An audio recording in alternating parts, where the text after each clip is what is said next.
Okay, members, thank you. So we're back in broadcasting and we're resuming again at agenda item 8, which is a briefing by the National Lottery, and Alwyn are the name of the operator. So, members, the papers for this agenda item start at page 478.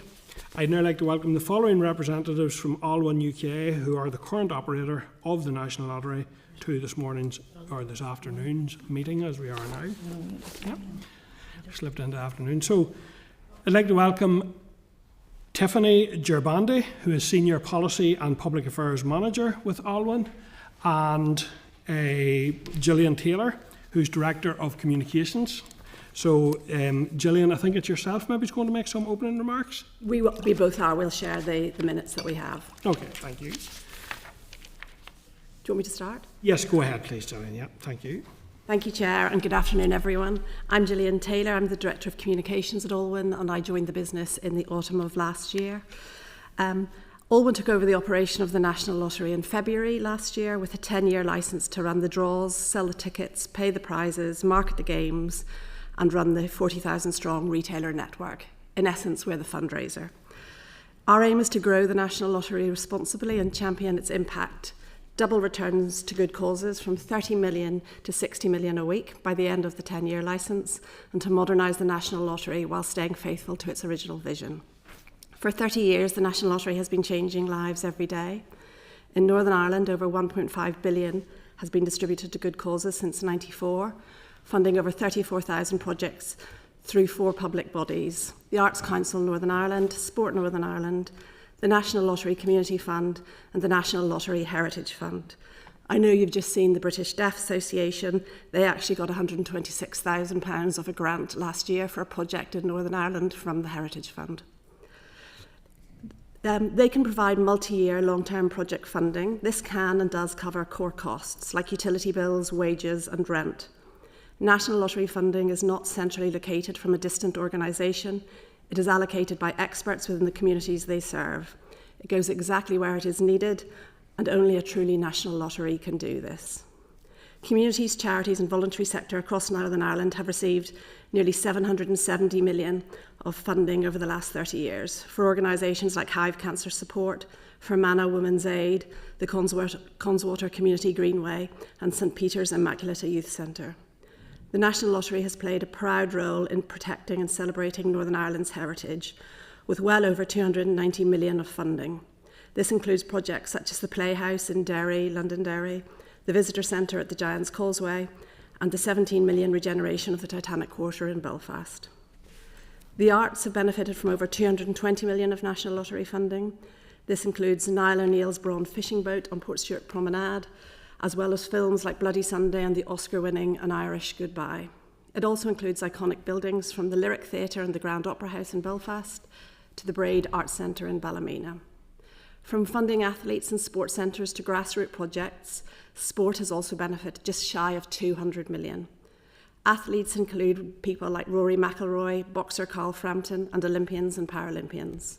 And grassroots projects like Sport NI's 4-year wheelchair hurling project, which allows the GAA to extend access of Gaelic sports to people with disabilities.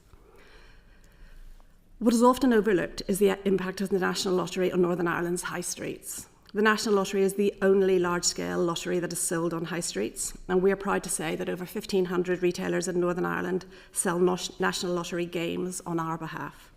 These range from small corner shops to supermarkets. Independent stores make up the majority.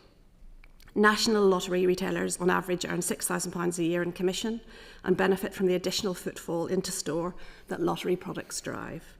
This is just a glimpse of the profound impact of the National Lottery to date, and I'll pass over to Tiffany. Thank you, Gillian, Chair. I'm Tiffany Gerbandi, Senior Policy and Public Affairs Manager at Owen. We're pleased to be meeting with you today following the briefing you had from the People's Postcode Lottery a few weeks ago, and having celebrated the 30th birthday of the National Lottery with many of you just upstairs in the long gallery. And we'd like to share our experience to date, specifically in terms of competition from the People's Postcode Lottery. Evidence shows that in the past decade, the National Lottery has generated over £2.8 billion less in sales, leading to £1 billion less for good causes and the public purse than would have otherwise been the case as a result of competition from the People's Postcode Lottery. Independently produced modelling shows that up to 2/3 of People's Postcode Lottery revenue comes directly from reduced National Lottery sales. And specific YouGov research from here in Northern Ireland shows that National Lottery players would reduce their spend to fund playing the People's Postcode Lottery, impacting those charities that benefit from the National Lottery today. It's our duty as operator of the National Lottery to highlight this negative impact on such a successful framework which has delivered so much to Northern Ireland over the past 30 years. And I hope I'll get the chance to explain to you today that it's been proven across the world, including in the Republic of Ireland, that a single national lottery operating at scale alongside smaller society lotteries fundraising for their chosen societies and clubs is the best way to maximise funds for good causes. That's because mass participation, lots of people playing a little being our ethos, leads to high jackpots which encourage play. The single national lottery model also means economies of scale with lower costs that result in more money going to charities rather than on overheads and marketing. In the case of the National Lottery, it also leads to a transparent funding framework delivering per capita funding through the highly specialist arm's-length bodies that are answerable to the executive here and the UK government. That's why we think it's important that potential changes are looked at in the round as part of the comprehensive gambling reform planned by the DFC. Piecemeal legislation risks unintended consequences for participant protection, for the small societies lotteries operating in Northern Ireland today, and ultimately for the charitable funding from the National Lottery. We are concerned about risks to this framework, and we'd be happy to answer any questions you have today. Thank you. Thank you. And I suppose the first question that I would have is in relation to your work here in the north. How do you allocate the spend you have? Is that based on ticket sales here, or as part of population levels, or how do you allocate resources here in the north? It is population level. So if you look at the last 30 years, 50 billion has been raised across the United Kingdom. In Northern Ireland, that's 1.5 billion. That is 3% of the 3 billion, or 3% of the 50 billion. And in Northern Ireland, there's 3% of the UK population. So essentially, yes, it's based on population. It's also based on need as well. And do our player levels correlate to that, or do we have higher or lower per head of population engagement levels, to your knowledge? Across the whole of the UK, we actually see it's actually played in every postcode district within the UK. We don't see particular spikes in any geographic area, so it's pretty standard. Okay, thank you. I'll go to Kelly then. Kelly, go ahead. Thank you very much. Very interested to hear your information that you've provided today, but I couldn't actually find the detail anywhere where that comes from. Would it be able to get a publication of your research on the differences and the impacts of the People's Postcode Lottery and others? Just it would be useful for us to understand that. Sure, I can send you a summary. The whole report itself is commercially sensitive, but I can send you a summary from the organisation that did it for us, Frontier Economics. That would be really useful. That's great. Thank you. I know that obviously you have concerns about People's Postcode Lottery, but there are many lotteries that people in Northern Ireland have access to. There has been an increase in spend. We have an all-party group here on gambling. There has been an increase across the board on spend on lotteries.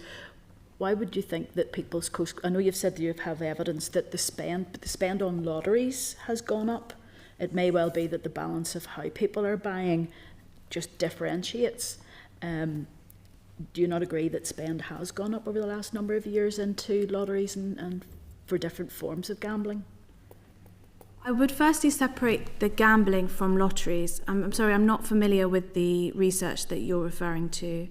Is that spending on society lotteries here in Northern Ireland specifically? Yeah, it was the all-party group on gambling here had produced paperwork on the prevalence of spend in Northern Ireland. I kind of although I haven't seen it, I would probably split out the gambling spend, and I do think we've seen that gambling spend, say, in betting shops or on online gambling, has gone up a lot in the past 10 years. In terms of spend on the lottery, again, I haven't seen the report that you refer to, but we're concerned about a displacement impact. So rather than there being new money, this is a circulation of money moving from the national lottery, which, as I've explained, is what we think the best way to get funds to good causes, to other lotteries. I don't really see a problem with that. I know that when I worked on the gambling legislation in the last mandate, one of the main issues that we had actually was the fact that Northern Ireland had no control over how National Lottery were putting cards, scratch cards into shops. Front point of contact. We would rather they were like cigarettes in Northern Ireland than they were behind a screen, because it's a product that's in the gambling world. And it was the same, for instance, we don't want under 18s anywhere near gambling shops and things like that. So it's not just targeting National Lottery, it's the gambling, because of the prevalence of gambling in Northern Ireland, that has increased. But I'm just wondering then, the Gaming Commission has said that or the Gambling Commission, has said that charity lotteries don't provide a threat to yourselves. It's more of a rebalancing of the spend. It's the smaller charitable lotteries, whereas we would call something like, say, People's Postcode Lottery, we'd say it's an industrial scale lottery. And actually when they... I come from a retail background, and I don't know, we used to look at it very much, and we could see when there was a cost of living crisis that quite often when people would come into a supermarket, they would come in with their shopping list, and they very much stuck to what would they like to spend, and they had a budget, and they were very clear about it and the budget that they had. And we believe that there's similarities there. People will only spend so much money on, they're very clear about budgets. So we are mindful of that. We're also mindful that when there's an industrial scale lottery comes along, like the People's Postcode Lottery, costs generally go up, and these costs are other things that could be going back to good causes. So in the lottery, when you look at the National Lottery, there is a pound, we call it the lottery pound, and we split it out in terms of where the costs go to, if that's winning or back to good causes. We spend between 5 to 6% on our overheads. That's the operation of the National Lottery, and that also includes our marketing. The People's Postcode Lottery spend up to 30%. So they're actually only delivering 70% of that, the money that they're raising, back into society. We actually say from the National Lottery, 94% of it is going back into society.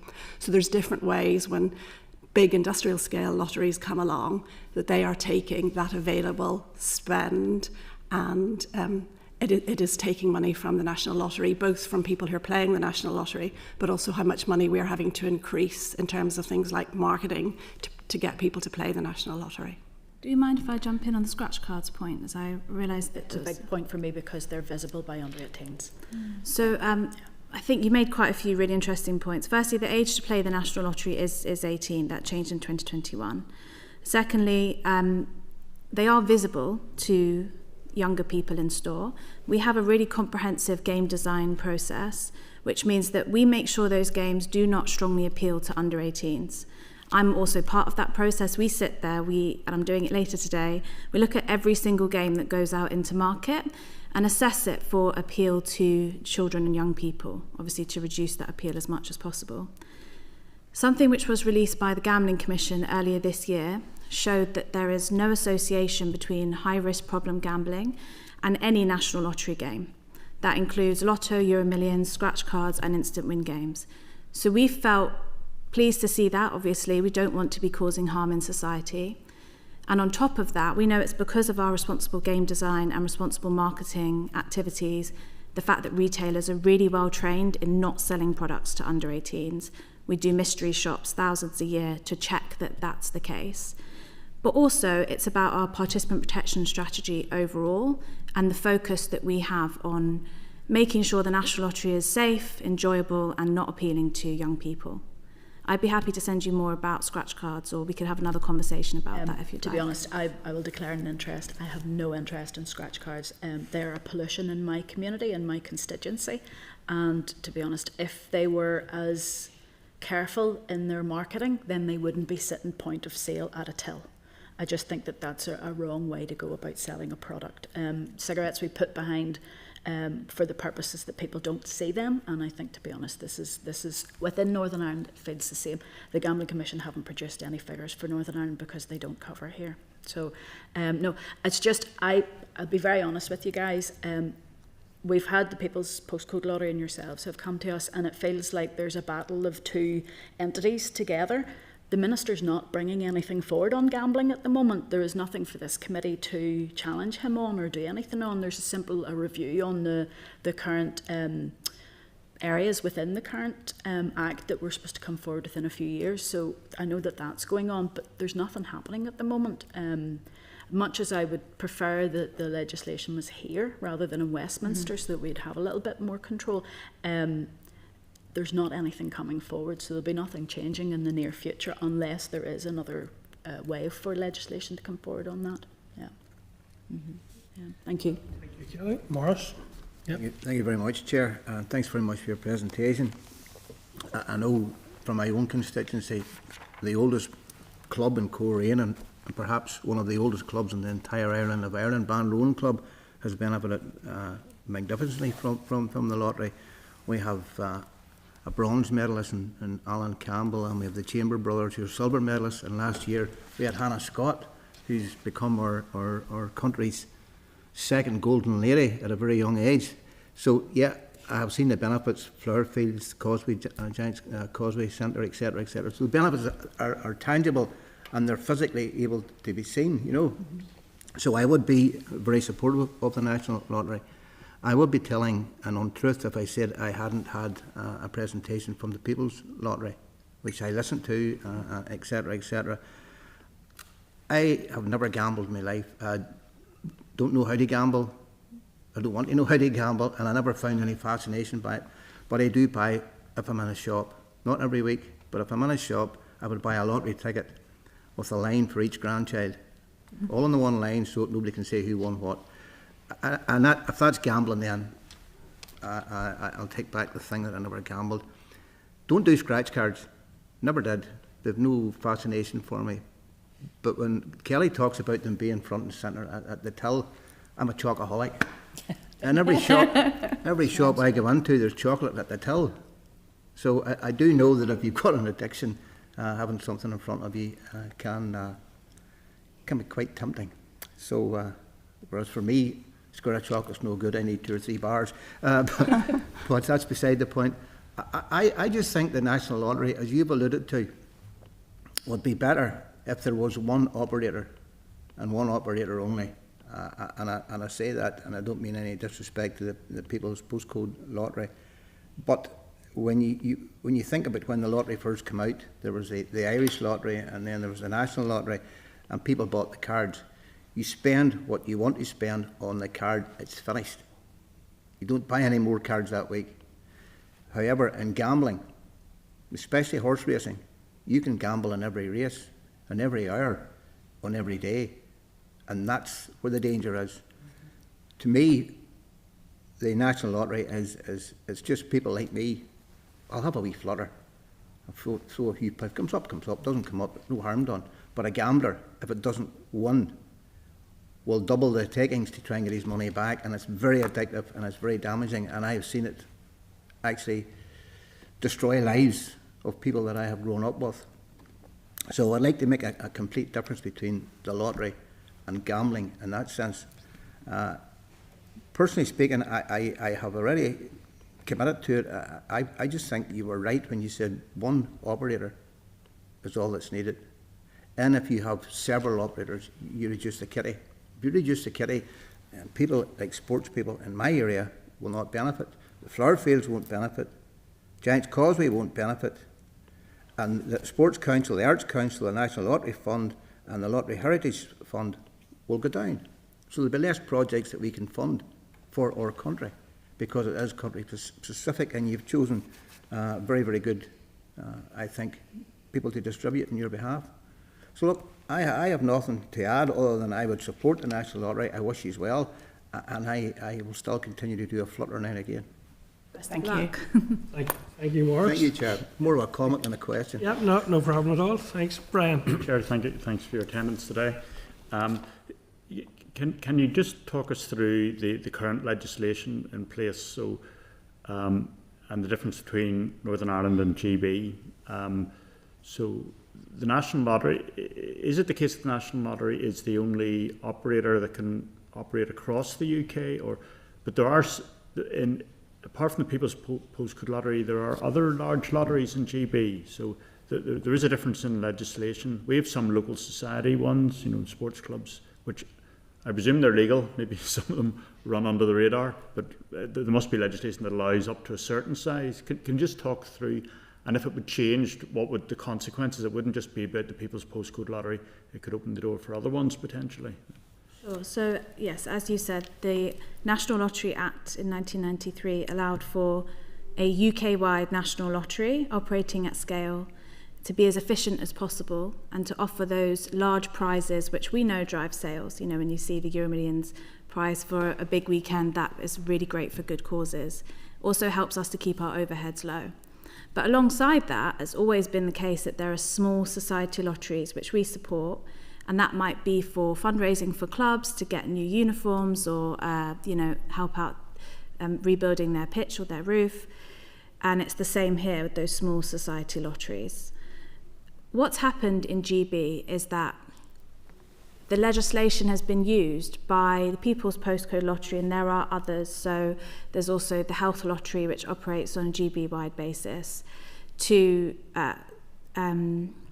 are more than that, but they kind of tend to be for single causes rather than for lots of different causes, to club together lots of these small societies or trusts and advertise on a national scale rather than just for that individual club, with prizes in the tens of millions of pounds, which is kind of supposed to be the preserve of the national lottery, those life-changing prizes.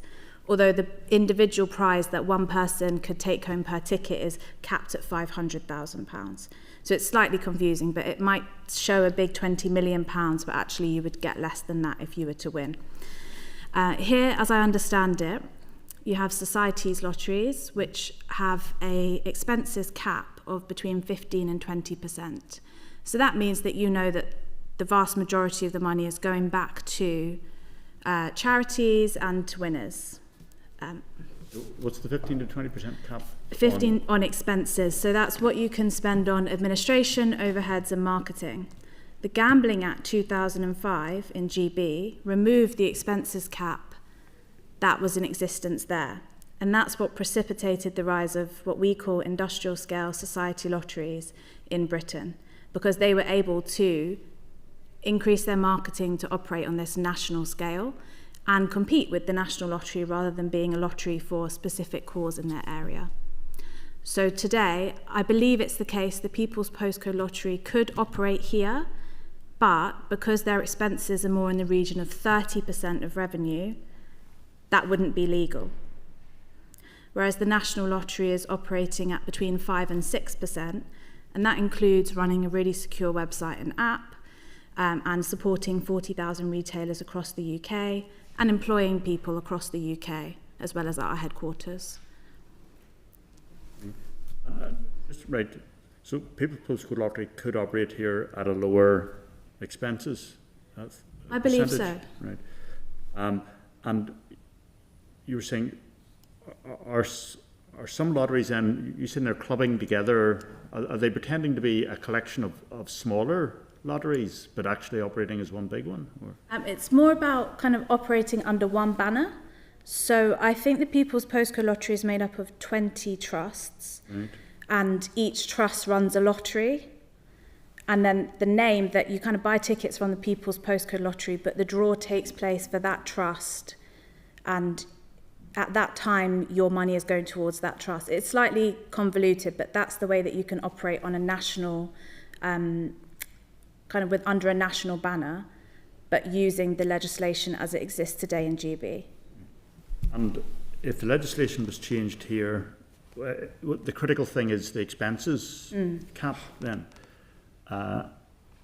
it would open the door for not just the People's Postcode Lottery, but other ones, is that right, to also operate? I think that would have to be the case, yes. Right. Something which we call for in Westminster is the reintroduction of an expenses cap, actually, which is what you have here. And that's so that it's more transparent for players where their money is going.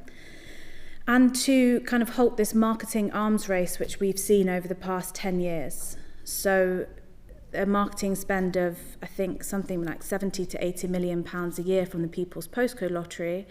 And that's airtime and advertising space that we are directly competing with, being another lottery. So that raises the costs for the National Lottery in terms of letting people know about jackpots and attracting new players, which is what we're all about, lots of people playing a little. Right. Well, my other question, Chair, is just on that theme of the size of prizes, and bigger prizes get the headlines, get the attention, but it can also actually be very disruptive to people's lives. I know it's strange to say, but people can end up winning amounts of lives that utterly change their lives, rather than enabling them to treat themselves in a nice way. What is your position on the size of prizes? Because I mean, I am concerned. You get ones in America. People are literally winning £1 billion or something. You know, just something which is just. But even people are winning millions. I would just be concerned it totally changes their life, and it can actually, strange to say, almost destroy their life, because it totally disrupts their social circle where they live, how they operate. So do you have any policy on what sort of size of prize is positive for people? I think there's actually a really good example of some very big winners here in Northern Ireland, the Connollys, who've done amazing work with their win. We only hear about, and even we only hear about, those winners that go public, that take publicity. You don't have to take publicity with the National Lottery. We're not knocking on your door on TV. We're not putting a press release out about you with a giant cheque unless you want that to be the case. So I do understand that there are sometimes negative stories about winners in the news, and that's really a very small subsection of the winners that are out there. You've got millionaires being made every single week. And there's a lot of support that goes into helping winners that take publicity and those that don't. We have a winners services team. They go to your house. It's a pretty fun job, I think, and they will show you, they will kind of introduce you to people that will help you manage your money in the best possible way. As part of my induction, I went out with the winners services team, and I met a couple, I won't say where, and they had won £1 million, and they were going to continue to work. It was going to allow them to buy a slightly bigger house. They had a young family. But we also offer services on top of that. So we give them opportunities to meet people who can help manage that increase in money. We give them legal advice. We give them tax advice. There may be things that they may have to think about. It could be a young couple who aren't married, and then there are implications there. So they get a lot of advice from us. And my team also look after. And it's really quite incredible, and it's not something I had expected before I joined in the autumn. But the relationships are still there. So every year we meet with lots of different winners, and we thank them for anything that they do for us. And I met another young couple from Northern Ireland, and again, they're both still working. They won £3.5 million, and they both still work. And again, it has allowed them to change their life for the positive, but they're both, you know, they won £3.5 million. They're both very much got their feet on the ground, and they are still continue to work. So I think we do a lot of care as well in terms of the advice that we give them, both through, even for PR, how should they be dealing with that if they are going to take publicity, but also from a financial, legal, kind of well-being point of view as well. And not every lottery does that. We're one of the very few across the globe. Okay, no, I'd welcome that. Okay, thank you. Thank you, Brian. And just linked to that, is that support with finances and with well-being the same whether or not someone takes the publicity? It's anybody over £50,000, so we call that a high-tier prize, over £50,000, and it is offered to you. So if you win £50,000 or above, you will get a visit from one of our winner services team, and they will talk you through lots of different aspects, and then it's set up about 2 weeks after the visit usually. And it's quite interesting, again, some people take it right in their stride. Other people need kind of weeks to get their head around some of this stuff. But again, we are there to support them very much. Okay, thank you. Andy? Yeah, Chair, and just before I would just reiterate my declaration around being a charity trustee that has received funding from National Lottery. Just in terms of coming back to your points around marketing, and obviously you've been very specific in relation to the marketing spend of some other lotteries. Can you maybe clarify for us how much you're presently spending annually on marketing? And if I have the, do you have the sum? I think it's in the range of about £140 million last year. 140, and That's across the whole of the UK. across the whole of the UK. In comparison with, I think, did you say 70 million for one? 70 to 80 for the People's Postcode Lottery. I would point out that we're 9 times the size, and we have also increased our spending to deal with the competitive threat. Yeah, no, I'm just asking in the context of the wider discussion. No, fair enough. I'm not trying to compare at this stage. And just in terms of, so I can clarify from what I think I've heard from yourselves in terms of your position in that consumer choice piece. So is it your view that in offering consumer choice, because obviously there are a number of lotteries, in particular charity lotteries, that are available in GB that aren't available here, as I understand it, because of their terms and conditions and the amount, you would want to see greater and tighter controls, as presently is the case, around the applicable expenses? I think that the issue on consumer choice, this is not the National Lottery running scared from competition. It's been shown the world over that this is an area, lottery is an area in which a monopoly is a good thing because it keeps overheads low, as we're talking about marketing. It means that you don't have to compete with other lotteries for players. This is the case in the Republic of Ireland, as well as, say, even France as well. And your second point, sorry, Just in terms of the expenses piece, where you'd said in GB they removed the stipulation in the legislation, and then obviously in response to Brian, you specifically highlighted our legislation here, which does have certain requirements. So in terms of summing up, what I think I've heard from yourselves is in that other lotteries operating here in Northern Ireland, you would want to see controls around their expenditure. What you have here in Northern Ireland is what we'd like to see in the rest of Great Britain. So the cap that you have here, we would like to actually brought back in the rest of the GB. But again, coming back, and I appreciate obviously the argument you've highlighted and articulated around consumer choice, but there are a lot of consumers out there, and I've certainly heard from others who don't wish to play the lottery, but do wish to play individual lotteries in relation to supporting one particular good cause. as far as I understand it, with the society lotteries framework there is today, that is possible. But I also think the area that's ripe for reform is, particularly here, those small societies lotteries. I think the job was only half done in 2021, where the first phase of reform for society lotteries took place. And I believe there are kind of proposals to bring in further reform for small society lotteries here. I believe in this mandate. And just in terms of your briefing paper, I think at the end of it you talk about the second phase of reforms. And is it your view that you would be open to a wider conversation around reforms in that second piece, or is it the view of the lottery that you're totally opposed to a change similar to GB? We're in favour of change which helps small societies lotteries to thrive, particularly here where they do have more difficult legislation than in GB. And I think the issue of industrial scale society lotteries should be looked at in the round in terms of all the gambling reform. I think the Minister said this is something he'll look at in the next mandate, which I do appreciate is quite a way off, and that the legislation here is getting quite old. And we want to make sure that there's enough being done to tackle gambling related harm. But with all of that in mind, I do think looking at gambling legislation in the round and the entrance of new lotteries, that should be all done together. But small society lotteries would seem to be a priority to me.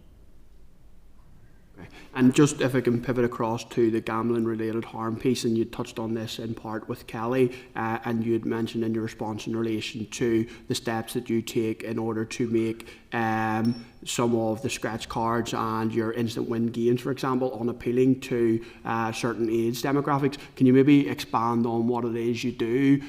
For example, I think in the past I've seen instant win games marketed on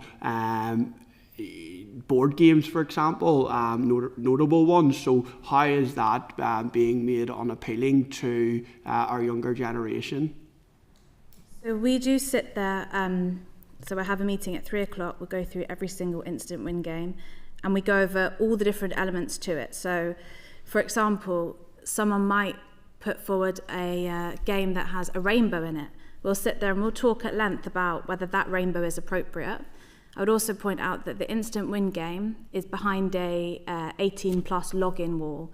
So by the time you're even seeing that game, we know that you are who you say you are because you've logged in, that you're over the age of 18. We've done an Experian check to make sure that you are a real person. This is, a real verified account.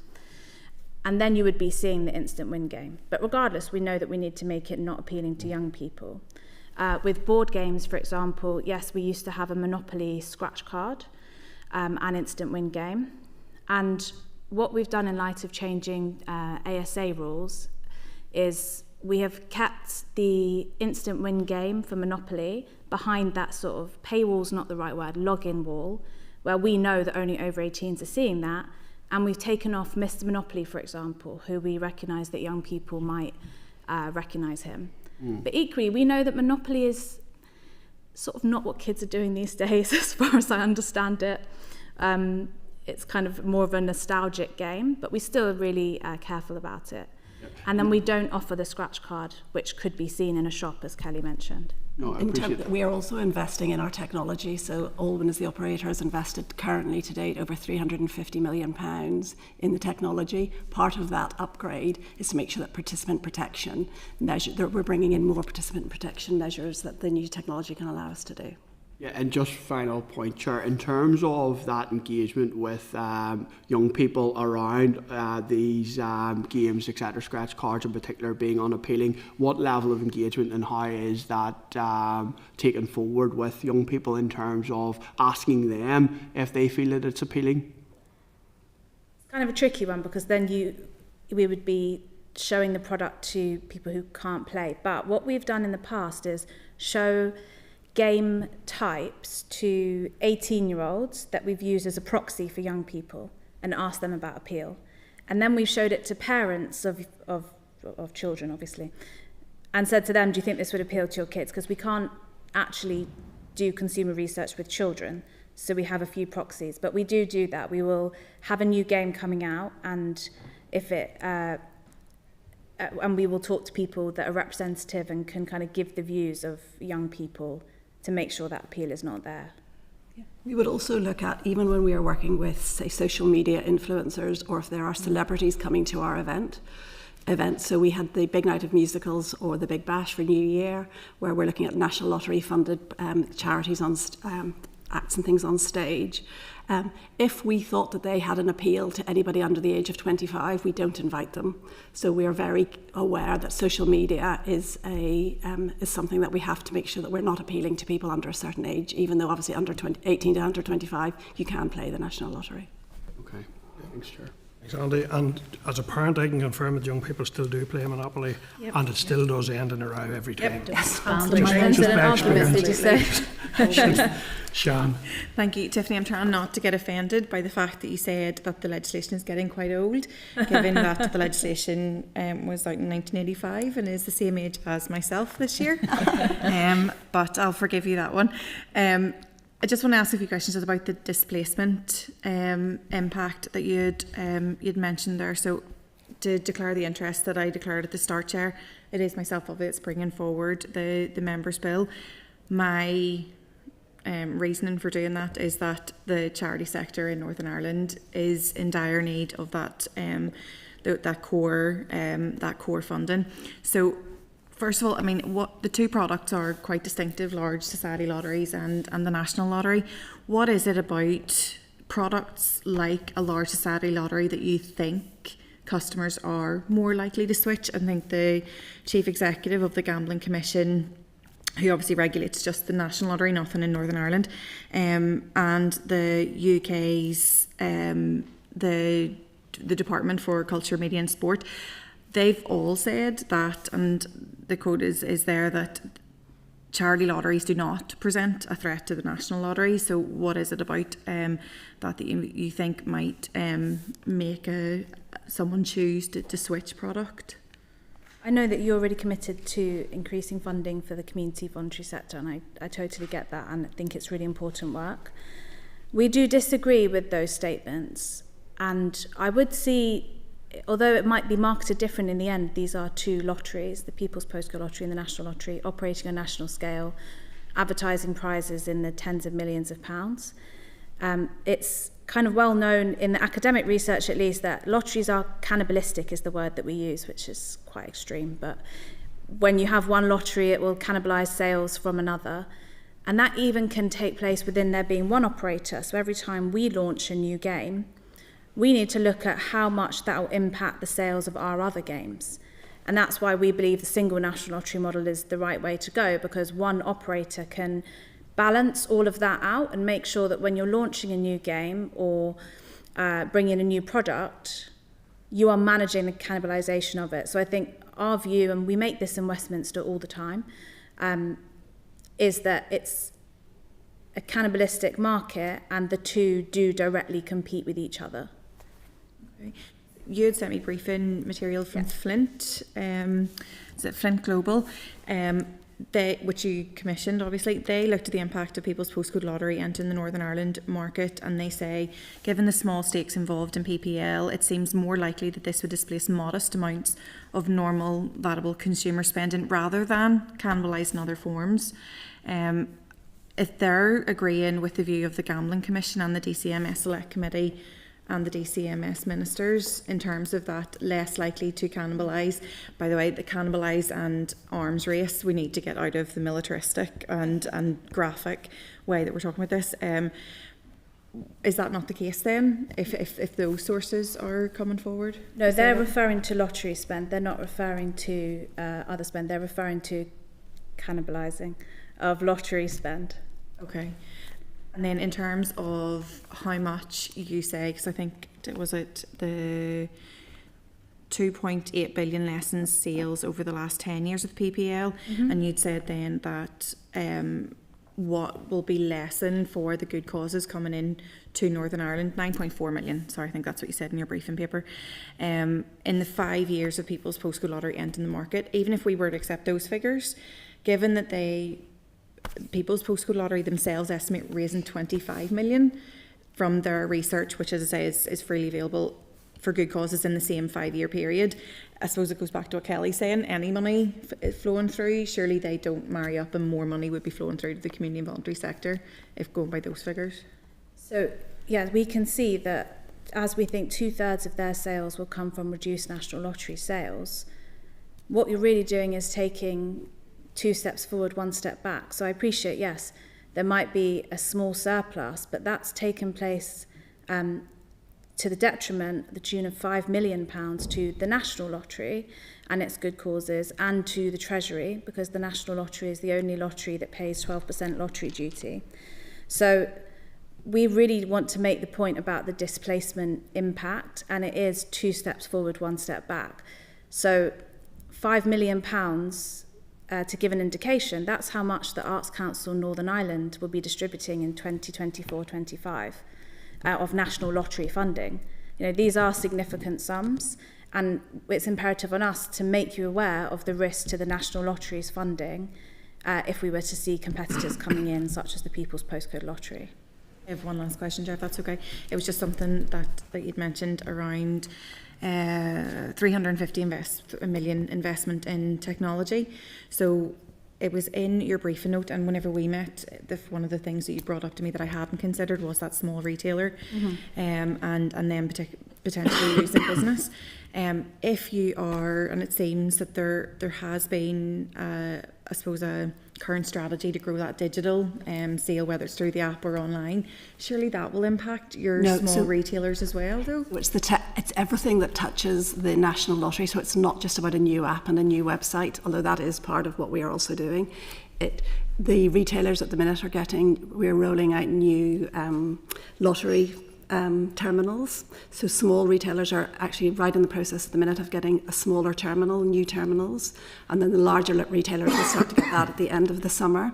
But that's all part of the tech change. So it isn't simply about online or retail or sort of bricks and mortar for us. Actually, the technology is how we run the entirety of the lottery. So it's even into our finance systems behind the scenes. It's anything that the computers or any part of the technology that runs the National Lottery, that's what we're investing in. It also allows us to bring in more games or to look at that. I mean, the Allwyn ambition is that we have more players, but more players playing the National Lottery, but playing a little. We want to bring in more games. We want to bring in more entertainment.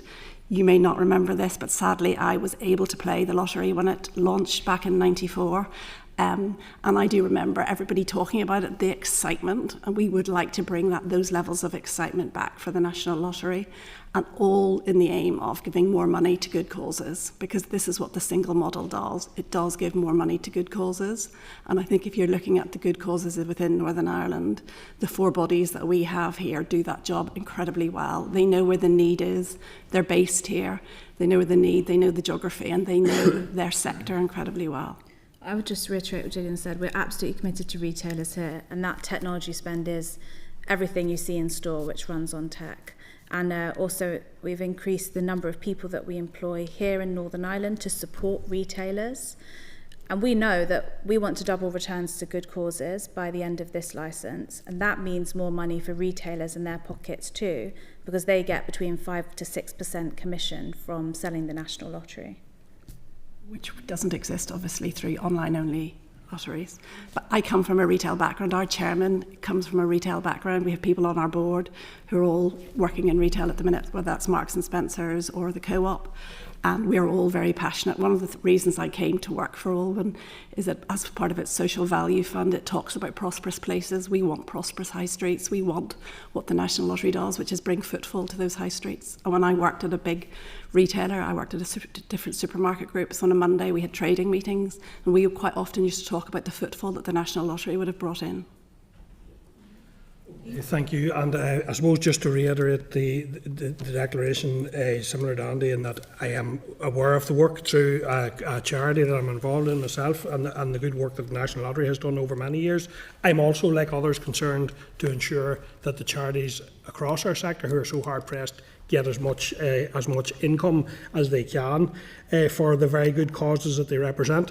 But just very briefly, if you could, in relation to, you've talked about doubling that from 30 million to 60 million per week allocation. Of how is that going to be derived? Is that from additional sales, from reduction in costs? Just briefly, I know we don't have much time to go into it, but it's big by getting more. We believe there are more people in the UK who could be playing, but we don't want them playing a lot. We want them playing a little. So at the minute, there's just over 30 million people across the whole of the UK who play the National Lottery. Not all of the time, but they play at least once or twice a year. We believe there are more people out there who would like to play the National Lottery. And again, getting it, I think, on the sort of the people talking about, again, the National Lottery the way they do, because we're part of a multinational lottery operator, we can see what happens in countries like the Czech Republic or Italy, where they really get behind their national lotteries. Okay, thank you, and thank you for your presentation here today, and we'll come back to members, see if there's anything additional, but for now I can say thank you and goodbye to yourselves. Thank you. Okay, members, any actions arising out of that session members want to note at all? No? Can I just, maybe in relation to the last session, I had meant to say, the break kind of interrupted, but in relation to the BDA session, would it be an idea if we asked for the Hansard of that session to be passed on to the Executive Office, who are currently looking at an inquiry in the committee for the Executive Office, who are currently looking at gaps in equality legislation? And I think just it might be useful for them to have Hansard session if members are agreed. Yep. Sian? The other thing I was going to ask is, would it be possible to ask BDA for their sign language AI policy paper? I have that written down too, yes. Yeah, members content Really be asked. interested Yep, just in that is an interesting one. Members content with that. Anything else out of the BDA session that anyone wants to pick up on? Obviously, it's going to be an ongoing piece of work in any case. Okay. Go ahead, we Boris. possibly have a wee letter away to the Education Minister to tease out the idea if it's possible to have sign language taught at primary school in the first instance. Yeah, members content? Let me know. Yeah. Okay, thanks, Morris. Okay, members, moving on. Yes, go ahead. On this last one, the Department for Communities already produces a breakdown of the prevalence of gambling in Northern Ireland, but in its table, when it details what all the gambling organisations is, there's the lottery and so on, but there's a piece that says online gambling. I'm just wondering if we could maybe ask the department, in that section of online gambling, do they have a breakdown of who the online gambling is with? Because I'm very aware that the National Lottery does have quite a lot of games that are played online. They have those instant win games. If that prevalence of gambling report can provide us with a breakdown, say, I know that the 2024 report is there. They haven't released the 2025 one. Well, there wouldn't be yet. But if for the 2024 report, if they could confirm, do they have that breakdown on the online gaming? Can they disaggregate that out into where that online is being placed? Yeah, because they have National Lottery and they have, where is it here? They have a breakdown of that. Let me see here. They say National Lottery and scratch cards, sports betting, other lottery and playing games online. But we don't know if that's part of the National Lottery or Paddy Power or whatever other gaming, or what is that? Yeah. Was content to seek that? Just another point, Chair. Right throughout the whole of the country, there are these wee club lotteries taking place, and there's absolutely no legislation or guidance on how they should or should not be played. I think that came in our 2022 Yeah. gaming and lotteries stuff. There's some there. Right. Whether they all know about it. They all have to be registered through their local council, depending on where they're geographically placed, and there are caps on how much people can pay, how much the ticket spend can be, and how much they can win. So that is in place. I think there's a bit of confusion there around society lotteries in terms of where People's Postcode Lottery fits in that versus the society lottery, and that I don't understand as the local club. Because here in legislation in GB, you have a definition of large society and small society lotteries. We don't have that in our legislation, so that's why it's not just an easy transferable piece of legislation, because we don't have the definition and the distinction between large and small. Prize amounts as well, isn't it? Yeah. Prize amounts, how much you can pay for a ticket, how many people or tickets you can sell. So that's all in here in Northern Ireland. Okay. Thank you. All very useful, members. Thank you. So moving on to agenda item 10, members. Any other business? Members of any other business today? No. Thank you. So the final item then, agenda item 11. First of all, before I move to that, I just want to thank the team here for the extensive work that continues to go into this the sign language bill. I think it's really demonstrated today the amount of work that goes into that, but also the impact it can have. So I want to thank the committee team for that. Did we formally welcome James as our clerk? Absolutely, yes. James is in the hot seat now as well, so welcome and good luck, James, in that respect. So thank you for that.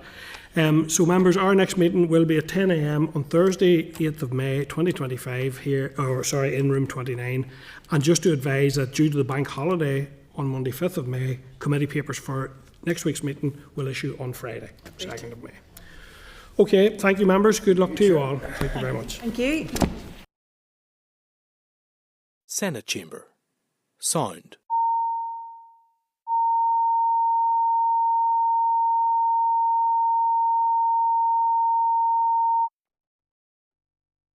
Senate Chamber. Sound.